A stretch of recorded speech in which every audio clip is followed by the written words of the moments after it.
Hello, my fellow comic book collectors. Today is Wednesday, and I have another Q&A video for you guys where I answer your questions that you posed to me last week and throughout the week. This week is a pretty good week. I'm going to get in. It's a banger video. You'll get the joke later. So this video, I'm going to look at a lot of the history of comics and a lot of history about certain characters.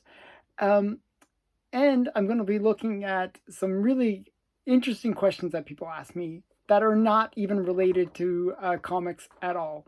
So with all that being said, if you want to get your question answered next week, and you can ask me anything, I will just leave a comment below with your question and I will answer it next week. And then you can get a free shout out on my channel and you can get some extra attention to your channel. So with all that being said, let's get into the questions.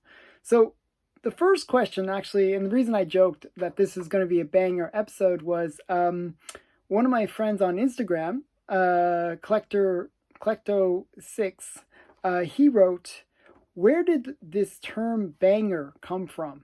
Okay, so he asked me, because he's an older person like myself. He's a bit older though, and he keeps on hearing people refer to comics as being a banger, and it's kind of a weird thing to say, right? Why the word banger? And it's actually kind of interesting, the history of the word banger. So I kind of did some research. Originally, the term banger referred to a sausage. And supposedly during the First World War, they were basically making these sausages, and they were using a number of fillers to kind of put inside the sausage because during the war they really were kind of slim on rations. So they'd kind of fill them up with water, and so when they were cooking these sausages, they the filler, all that water that they had put inside the sausage would cause the sausage to explode. Like it would just blow up. And they called it a banger as a result, that the sausage was going bang, right? Literally bang. And that led to people referring to, in British slang, referring to sausages and to fireworks as bangers. Now, that is not the origin of the word that we use for comics. It's actually further than that. So that's where the first usage of the word banger was, but the term that we use it for comics and stuff comes from a different origin. It actually comes from music. And one of the things that happened during the 80s was there was like heavy metal music, and it was like really, really cool, and people would grow their hair really long and they would bang their head to the music. They'd sort of, I wish I had hair. They would sort of move their head up and down and their hair would fly all over the place, and that was called headbanging. And the people that did it were called bangers. And if the song was really great, it was called a banger song. And that term sort of stuck within the music industry. But then got kind of carried over to other industries where they referred to bangers as anything that's really, really great, that makes you, in terms of music, makes you want to sing up, jump up and dance or bang your head. So, so a comic that kind of fits that that emotional impact of being something that's truly great, well, it's called a banger. So that's the history of bangers. And that was the question from my friend on Instagram. And if you want to connect with me on Instagram, you can. My link to my Instagram is below in my description. And you can see some of the stuff that I'm posting there as well. I'm posting lots of great stuff there. Okay, so that's the first question. The next one is from Comic Book Ninja, and he writes a really long question, so you got to bear with me as I read this. Okay,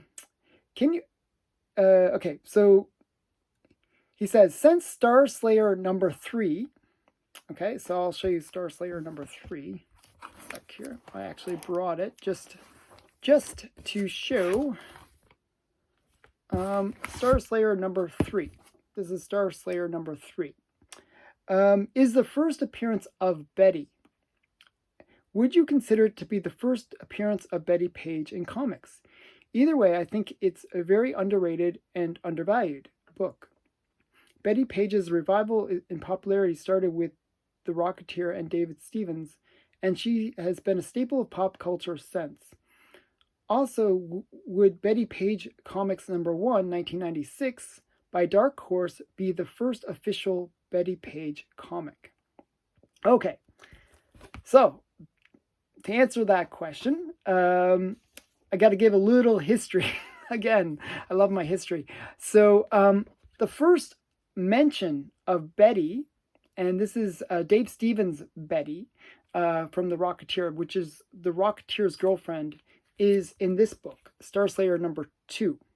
And this is the first appearance of the Rocketeer. And the Rocketeer was, this young guy. He had a girlfriend who thought he was a bit of a loser in a way, like a little bit, not too much. She just wanted him to get a real job and, do something with his life a bit. And the character was first mentioned in this comic, Betty.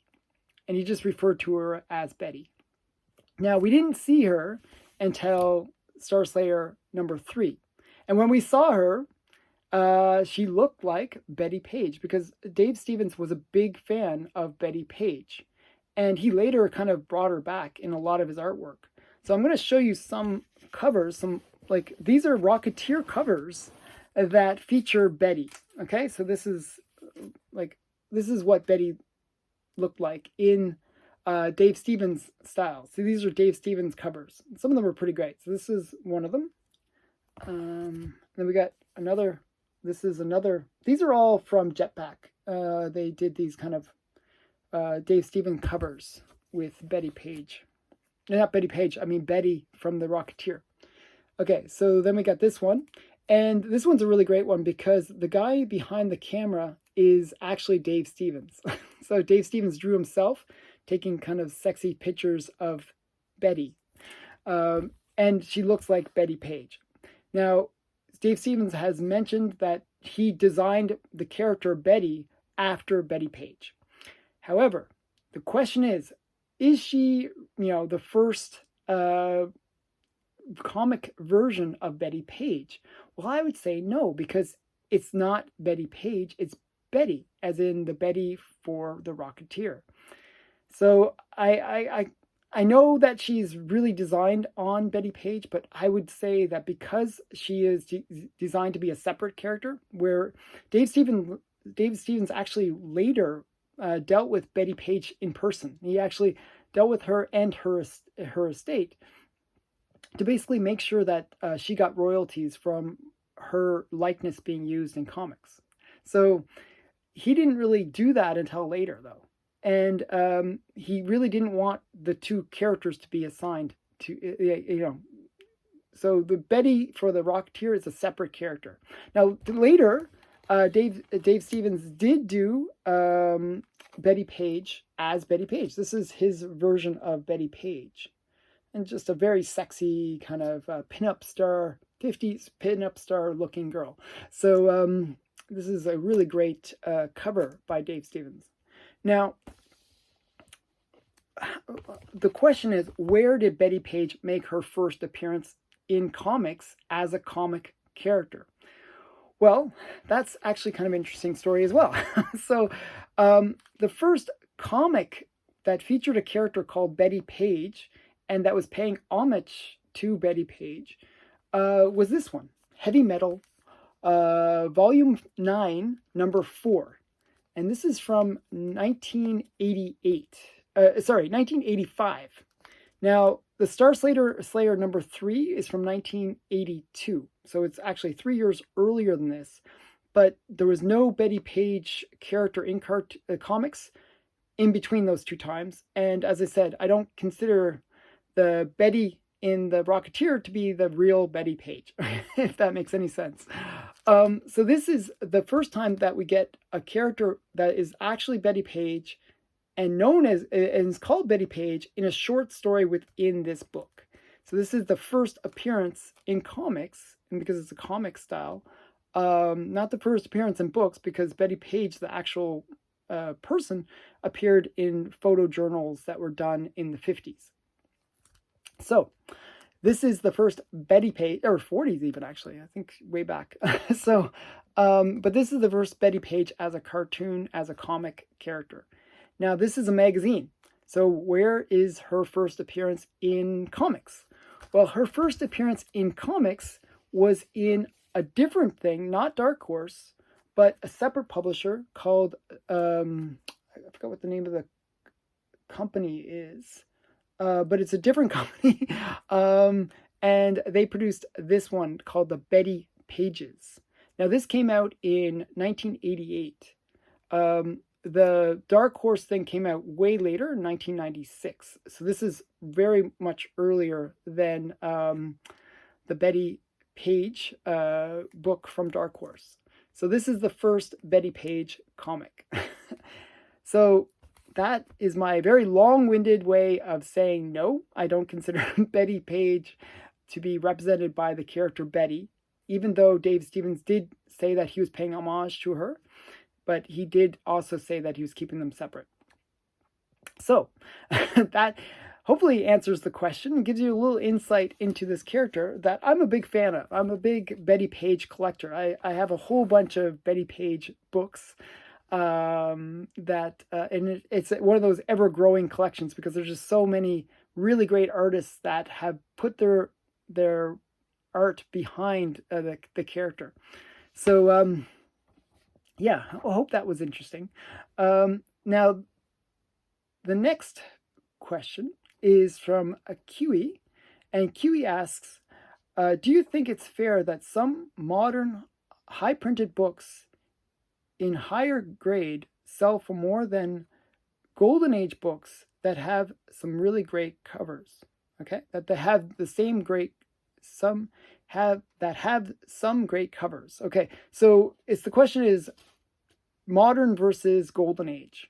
And some of these books that I see, like I'm thinking like Ultimate Fallout 4, or Vengeance, and some of these big comics where literally they'll have like 1,000 or more, maybe even 10,000 9/8, like just huge number of high grade comics, and they will command huge prices. Whereas you look at some of these Golden Age books, and they might only have maybe less than 100 on the census, and they have way better covers, way better stories even, than these ones that are selling for much more, that are from the modern era, and that are much more common. And I really do believe that that is kind of due to the ignorance in the comic book collecting industry. So what happens is, one of the things that happens with the Golden Age is people think that those books that are in the Golden Age are just out, priced out of range, because the ones that we hear about are the Superman one, or the Action Comics #1, or Batman #1, and those are $1 million books. So we think, oh, all the Golden Age must be really, really expensive. But often the case is very different. It's not that majority of the Golden Age books are very expensive. Like, I just picked up a book recently, and it was in reasonable grade, and it's actually a very significant book. And I paid $40, $40 for this Golden Age kind of significant book with a kind of cool story behind it. And it's just that people are not familiar with those older books, and it's again the basic supply versus demand. If there's a lot of people that are chasing after a book, well, the price goes up. As people become more and more aware of some of the buying opportunities in the Golden Age, I do see those books going up over time. So it's really one of those things where it's just a matter of people becoming more aware of the opportunities that exist in the Golden Age and some of the really great books that do exist there. Now, I found that a lot of these books that I mentioned on the channel have been getting more and more popular. Not necessarily because of me. I don't take credit for it all, but as people do become aware of it and do start looking at these characters, especially when certain characters come back onto the big screen, like Black Adam or Captain Marvel, Shazam,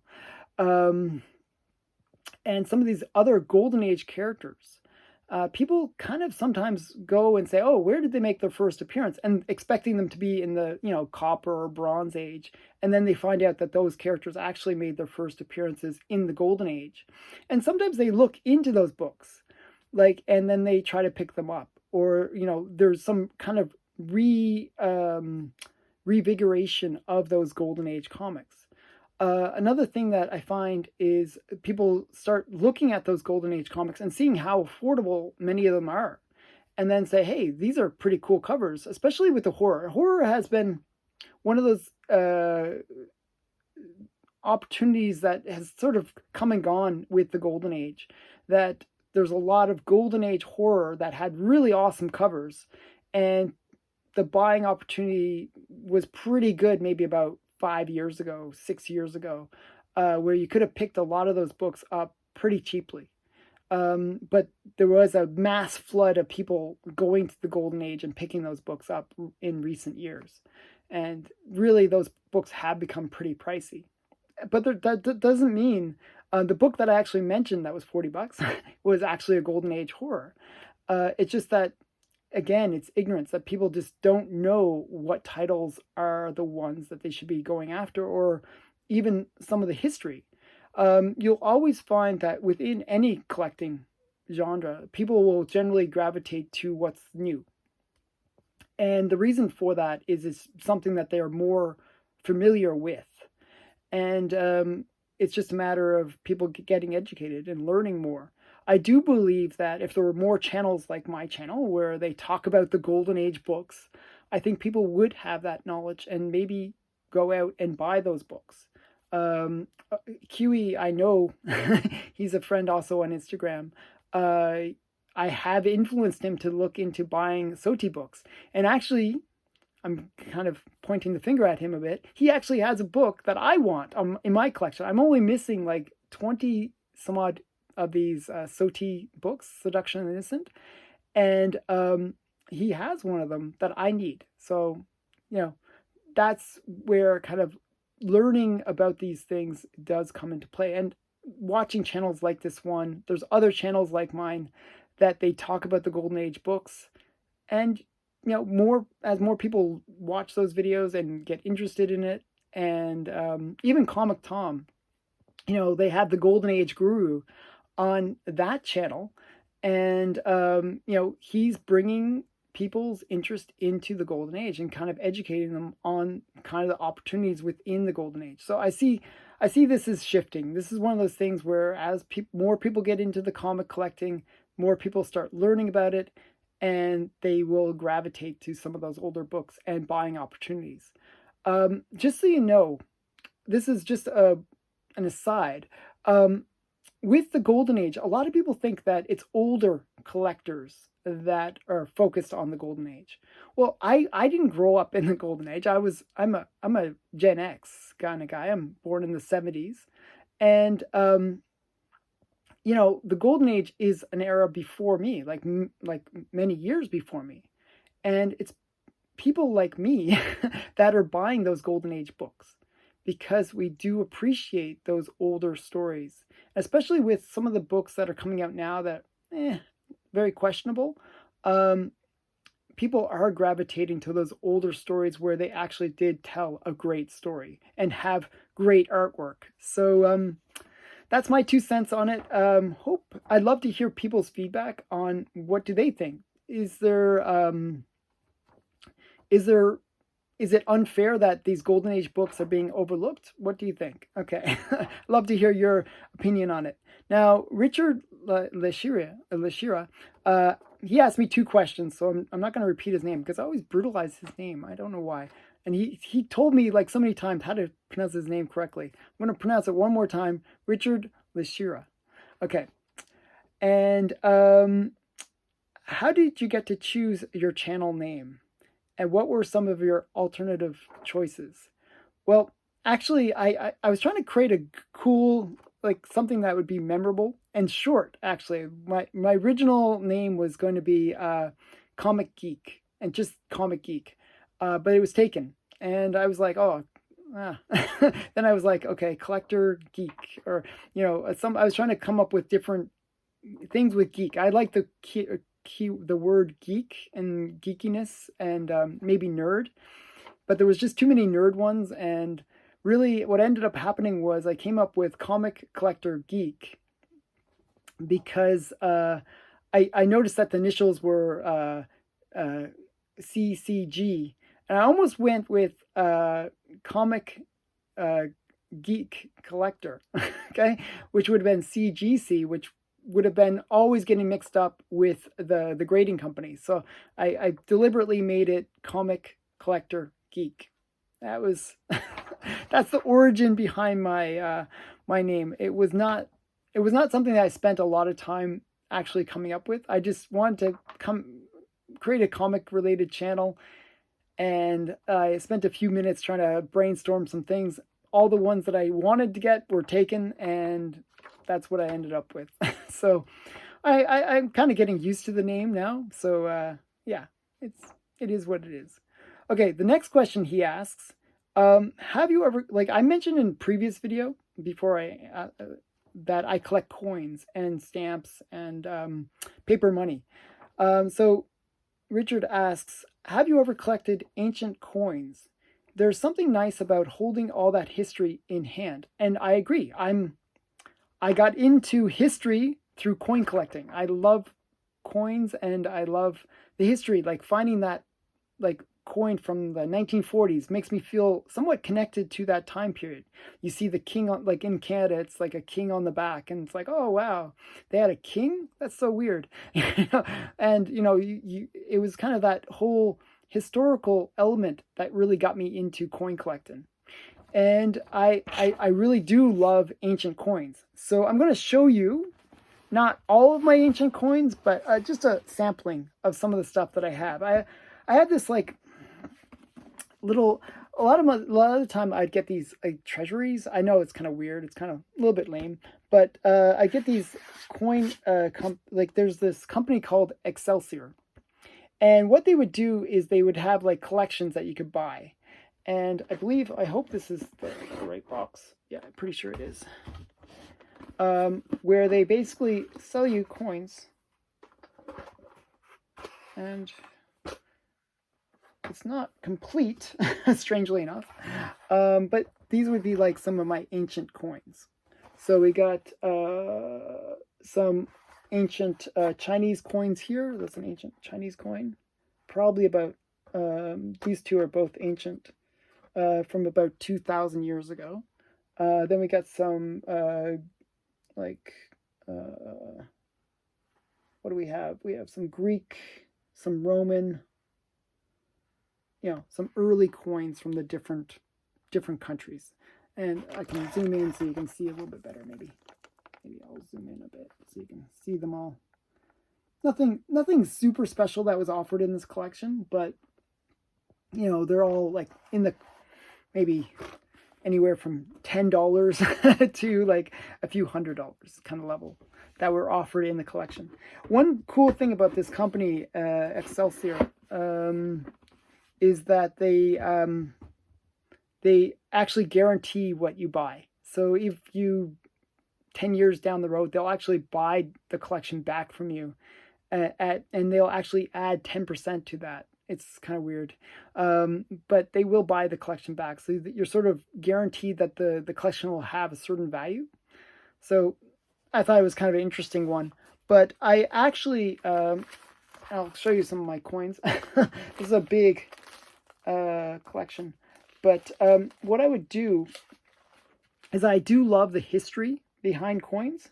So what I would do is, let's see if I can show this properly. I'm going to take out the sheets. There's 2 sheets. Yeah. I'll take the 2 sheets out and I'll show you, because that's a really big collection. There's like silver coins in there and a whole bunch of stuff. So what I would do is I would buy coins by the like. I really like British history, especially. So I buy based on the royalty. So we got, this is like a Queen Elizabeth coin. Then we got King George the Sixth, then King George the Fifth, and then I believe that's King George the Fourth. And then we got Queen Victoria. Then we got William and I think that's a William. And then we got different ones. That's another William. Then we got George the Third, another George the Third, another George the Third, then a George the Second. I'm not sure if you can see all these, but then we got George the First. The Georges were all these Germanic kings. They sort of ran out of princes, and so they basically imported their own royalty. So these are all Germanic ones. Then we got a Queen Anne, King James II, King Charles II. So this is like getting into about 400 years ago. And then we got King James II. So Charles II. Then we got, this is King James II of Ireland. Then we got Charles I. And then we got James I. And then we got Queen Elizabeth I. This is the queen during Shakespeare's time. So that's 500 years ago. So to me, these are quite ancient, but they're getting there. And then we got, that's a Canute, I think. That's an earlier one. Okay, sorry, I got this upside down. Then we got another Charles the First. Then we got Henry VIII. I love these kind of historical figure ones. Like this is Henry VIII. It's a very small coin. It's like what is it? It's like yeah, I paid $29 for it back in the day. Probably worth a bit more now. But it's half D, which is half like pence or something like that. It's like it's not very expensive coin, but it was silver, and this is from around 1547. So that gives you a sense of how old it is. So this is kind of cool. Henry VIII, and then we got Henry the Sixth. I don't have Henry the Seventh. We got another Henry the Sixth, and then we got a Henry the Fifth. So this is getting earlier in the 1400s, and then we got Edward the Third, which is from 1344, and then we got Edward the First. So some of these Edward ones are pretty rare because they're just they are from fairly long ago, and they were short-lived kings. Then we got Henry the Third, and then we got John. John's a very major coin. John actually had a pretty long run, and he's the Magna Carta, and like a lot of cool history related to this character. Robin Hood we always think of, and that's John. Then we got, I'm not sure who this one is. I think that's like a Canute or something like that. I think that's a Canute. And then we got Anadro, and this is like 800 AD. So this is like really early. And then we got an ancient Greek coin. I believe that's an ancient Greek coin. I smuggled this one out of Greece when I was a kid. You're not allowed to take ancient coins out of Greece at the time. I'm not sure about nowadays, but you weren't allowed to get ancient coins out of Greece. So I had to sneak this one out of the country. I bought it from some like a dealer, and I snuck it out of the country. I was like really scared when they were going through my stuff that they would find it. Then we got a Roman coin, and this is getting into the ancient era. This is Claudius II. And this is like 200 AD range. So those are some of my ancient coins. I actually have more, but I figured I'd just show you what I collect and why I collect it in a way. So those ones historically are related to trying to get all the lineage of the different kings and queens from British history. One of the ones I'm really looking for would be a Queen Mary. I really like the history around her. She's the one before Queen Elizabeth, and she was the one that almost tried to get Queen Elizabeth executed. So it's kind of a, but she died pretty soon after getting the throne. So it's kind of interesting one. Um, so these are the kind of things I like. I like that little bit of history behind the things that I collect. So that's my coin collection. A little taste of it. Behind me is just like drawers on drawers of coins. So I try to give a little taste without going too crazy with showing you coins. Um, so the last question is from John Gabriel, and he asks, the Hollywood Reporter had a recent article which stated that no matter how much money an individual Marvel Comics property brings in at the box office, the creator of that property only receives $5,000, a $5,000 payment and a ticket to the premiere. How do you feel about that? Okay, so this is something I actually went and read the article from the Hollywood Reporter. It's not quite the way he phrased it in the question. So what happens is when you create something, let's say you create Superman, when Schuster and I think it's Siegel, they created Superman. Well, they only got $130 for the creation of Superman, and they basically sold the rights to that character to DC for that. Okay, and when you sign away your rights, you sign away your rights. They don't owe you anything more than that $130. And there's benefits and there's disadvantages to that. Well, one of the benefits is you get to get your character published. You get them, produced. And they might not be a character worth anything. They might be worth zero. The company is taking a risk on you. And $130 doesn't sound like much, but it was a significant amount at the time. Not a huge amount, but a significant amount. Like a month's salary kind of level. And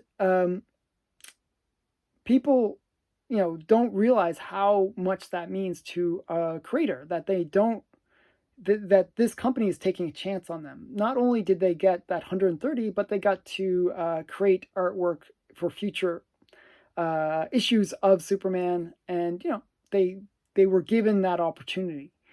In the end, they kind of were destitute, but that's a whole nother story.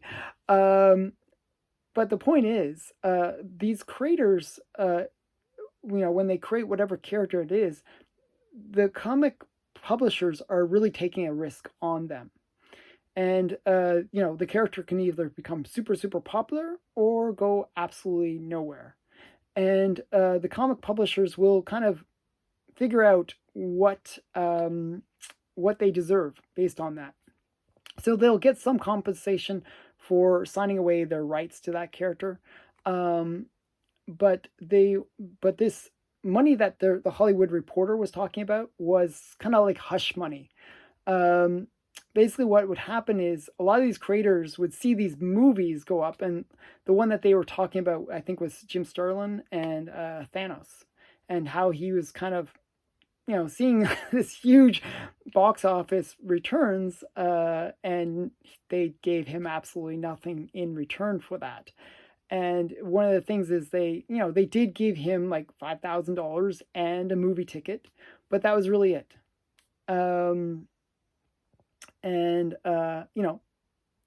That's the way it was. He signed away the rights to the character, and the movie used many characters, and really they don't have to pay the writer or creator anything for the for the work that they did, but they do feel semi obligated to do so. So they would give this $5,000 plus a movie ticket to the premiere, which is kind of nice. Again, the companies are taking that risk, and it's sort of like what happens with that character is not just the writers, what the writer does. So it's not like these creators pushed for a movie to be made or pushed for all these opportunities to be created. It was really the publishing house that created those opportunities. A really good example of this and it's not comic related, but maybe it'll give you some sense of where things go and the creator versus what happens with that creation, is the story of KFC. KFC is a great story. So the Colonel Sanders was a real guy, and he would literally he would make this fried chicken, and he would go around to the different restaurants and sell his fried chicken. He would go basically into the restaurants and say, "Here, I made your chicken for this week. Here you go." And he would basically go or drive around and sell chicken to all these restaurants. And he kept his recipe secret. He kept the whole method he used to create that recipe secret. Everything was secret, and he really was treasuring that secret of the 7 herbs and spices. So 11 herbs and spices, I should say. So he was keeping that very, very secret. And later on, he, created KFC restaurant. And, it was struggling. It did okay. I mean, it was popular, but it wasn't to the level that we see KFC now. It wasn't the $100 billion company that it is today. It was like, maybe $1 million company. Okay, so bit of a difference. But then what happened was there was some guys that basically said, "Hey, we think you have something here. Can we buy your recipe and we'll pay you well? We'll pay you a few $1 million for it." Like I think it was around $20 million or something in that range. 20 million, maybe 100 million. It wasn't a huge amount. I think it was around 20 million. And basically, had they not done that, what would have we wouldn't know KFC the way it is now. It's not, it's a household name now. Everybody knows KFC. It was really the people that took that idea from the creator and popularized it that made it the company that it is today. And within a few years, I think it was $1 million actually originally that they paid him. I'm remembering the details a bit more. It was $1 million that they paid him at the beginning, and within 2-3 years, it was like a $200 million company, and he sued them. He actually sued for more, and they actually gave him more in the end. They gave him another 20 million or something. So that was it, though. So the point is, it wouldn't have gone anywhere if it wasn't for the people who took it to that next level. And sometimes that's what happens with the creation of comics. That, sure, there's a great artist and really, has a really great idea for a cool character.